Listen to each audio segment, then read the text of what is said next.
Hi! నమస్తే. ఒక చిన్న మాట. ఈ ఆయిల్ ఉపయోగించి నేను నా సయాటికా పెయిన్‌ని రిలాక్స్ అయ్యాను.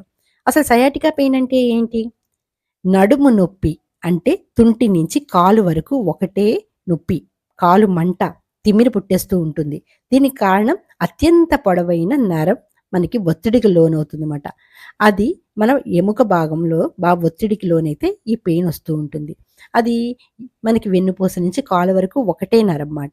ఇది 30-50 ఇయర్స్ వాళ్ళకి ఇది అనుభవమేనండి ఈ పెయిను. దీనికోసం చాలామంది దిండులు కాళ్ళ కింద పెట్టుకొని ఉంటారు. అలాగే వేడి కాపరాలు, అలాగే కోల్డ్‌గా ప్యాక్స్ వేసుకుంటూ ఉంటారు. అయినా సరే తగ్గదు.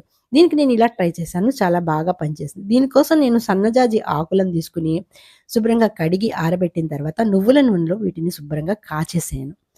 ఈ ఆకులు బాగా నల్లగా అయ్యేంత వరకు చేసి, ఆ తర్వాత దాన్ని స్ట్రెయిన్ చేసేసుకోండి. చల్లారిన తర్వాత ఆయిల్‌ని స్టోర్ చేసుకొని అప్లై చేసుకోండి. చాలా పనిచేస్తుంది. Please try it.